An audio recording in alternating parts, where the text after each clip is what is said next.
Hi, welcome to this episode of Electrical Theology. I'm your host, Charles. And what is electrical theology? Well, it's esoteric coaching in a sense. And what is esoteric coaching for those who don't know? Esoteric just means a hidden secret within or a group knowledge that's within or variations thereabout. It just depends on who you're researching and who you're talking with. But basically, it's information that maybe groups or secret societies have, and they keep it to themselves. And it's not that they're malicious by any means, it just means that cosmic secrets, universal secrets, financial secrets, health secrets, if the public knew of this who are uninitiated or untrained, can do more harm to themselves than they can create gain in their life. And so for those who become an initiate or initiate movement within your own life through your own internal representation, then you start taking on responsibility for your thoughts, actions, and emotions. And that's basically what esoteric coaching is that I'm here to coach you to help you understand and become aware of your thoughts, actions, and emotions. And then once you're responsible for that, you're then able to then create the life that you love. Not what other people love for you or what they want you to do for them, but what you want to do that you love to do for yourself. So a lot of this secret information I've studied my entire life. A lot of it's in plain sight, but in our tribal systems, our societal systems, our culturals or our cult systems, they want us conditioned and thinking a certain way. And Stalin, I believe it was, and you can correct me, leave a comment below, but I'm pretty sure it was Stalin who said, give me your children for 4 years and I'll have them brainwashed, basically. And here in where I'm at in the United States, we go for 12, 14, 16 years of indoctrination. And what does that mean? It means that they want you to believe the way and see life and do things the way that they, the powers to be, those who control these secret societies. And again, they're not malicious. And again, this is an opinion. It is basically, there's 8 billion opinions on this planet, basically, meaning that each one of us has a unique perception. That perception has been created through our senses, our eyes, our ears, nose, mouth, our guts, our hearts. We interpret what we experience and then we give it meaning, and that meaning sometimes contradicts with the societal meaning, and that's when we start questioning life. And when we start questioning life, we have to start taking responsibility that it's us who has thought the thoughts about society in the first place, and the religions. These systems are around specifically to manage you, and that's what our indoctrination school systems are for, or to create more managers, because the powers that be want you managed. And management is not bad. It means that if you are in a society, a tribe, there's certain rules in order for that tribe or that unit to succeed. And if you want a successful outcome for your culture or your tribe, then there has to be a set of orders. And what I'm going to teach you is how to create and organize the universal order, so that when you're ready to take full responsibility for your thoughts, actions, and emotions, then we can begin to create and understand the order and take control of the order of the universe and its energy. Now, throughout these sermons, if you will, I'm going to be all over the place. Some weeks won't be congruent with the week before or the video before, but if you want consistent or congruent or just random topics within the esoteric, then leave a comment down below and I'll look at these comments. And I'll fine-tune my videos for you because I'm here to serve you.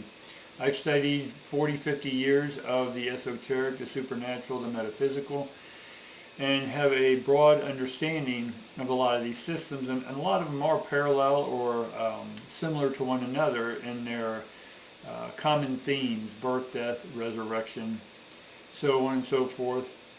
I studied the ancient alien theories from Kurt von Donigan to all the ones in the beginning, even from the 1700s, Swedenborg, and a few of these that dealt with, they called them angels, but if you take them in modern sense, it's just off-worlders, we'll call them that for now, beings that aren't from this planet. We'll delve into that at some other time, but for now let's just stick with to even understand that, to fully grasp that, we need to be able to take full responsibility of our thoughts, actions, and emotions. And I'm going to begin to share with you a secret grid, a blueprint, a schematic that is a menu, if you will, where you can order from. And just as if you were to walk into a restaurant, there is a order. You walk in, someone sits you down, they bring you drinks or menus, you look at the menu, you order from the menu, you get the food, you eat the food, you pay, and then you leave. There's an order. You don't walk in and you get served food without ordering it because you didn't order it. And if it is, then you're going to have disorder in your life. And so most people who are my clients, they came to me in a disordered fashion, meaning that they fashion their life out of order. And through this esoteric coaching, they were able to see that from their own thoughts, they created a pattern that was a tribal pattern, a societal or cult pattern or culture pattern. And these cultures have us believing that we need our lives managed. We need our spirit or soul managed through religion. We need our health managed through the healthcare systems that are out there.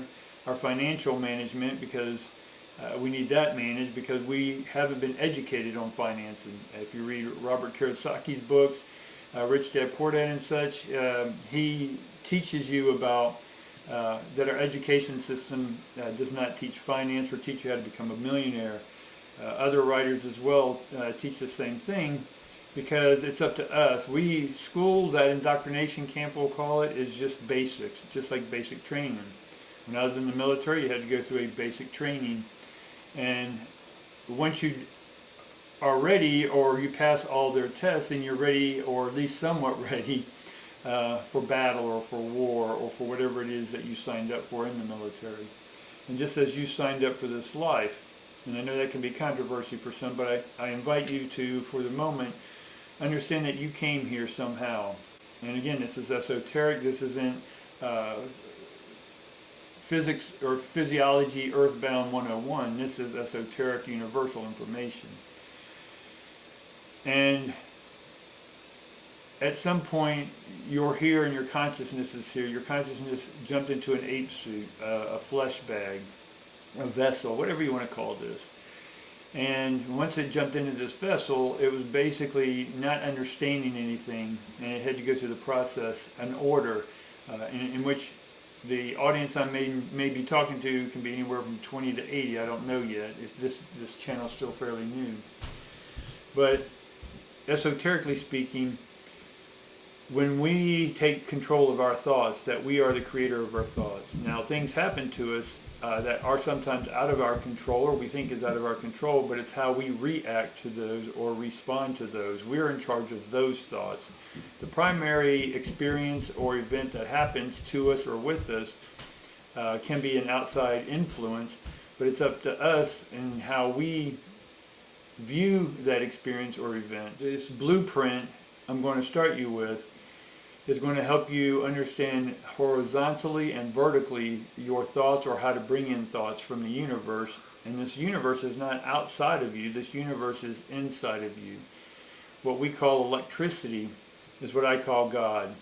And God and electricity is the same for me, because everyone's version of God, there's 8 million versions as there are opinions in the world, because you have a unique experience to this life.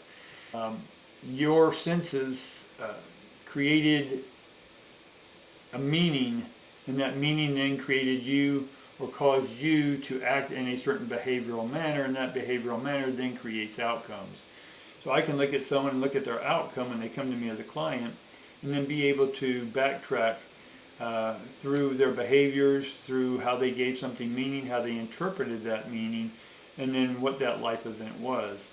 And was their life event, or the way they put meaning to it, the tribe's meaning, or was it their own unique meaning? Most of the time, because they are out of disorder, or they're out of order, and they come to me, most of the time the events that happen to them is because their internal version of what they want to be is different than what the tribe is eventually. So let's right now just sort of go forward, is that we're going to start with the grid. Most of us know the beginning, and the grid actually breaks down. The secret grid that I'm going to present you with is actually in plain sight everywhere.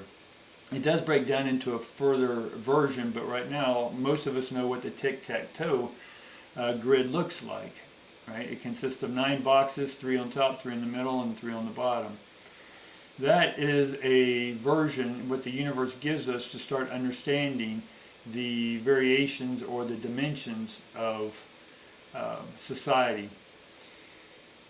So we're going to stop that video here for now, but in the next video we're going to catch up and look at the understanding what the tic-tac-toe box is. We'll call it that for now, but again, it's just a portion of the grid, the universal grid, and once we understand this grid and connect it with other grids and create a horizontal and a vertical grid in addition to the tic-tac-toe, we then have dimensions. And then in this dimensions, which is just dimensions, ions, and so di meaning 2, men meaning human, and ions meaning energy. So in the next video we're going to start breaking down the beginning particles, or where the particles come from, and that is going to be called that. And the particles that come out of that is ions, or what we'll call ions. So for now, we're going to end this video, and I look forward to seeing you, and we'll continue this conversation on the next one. Thank you.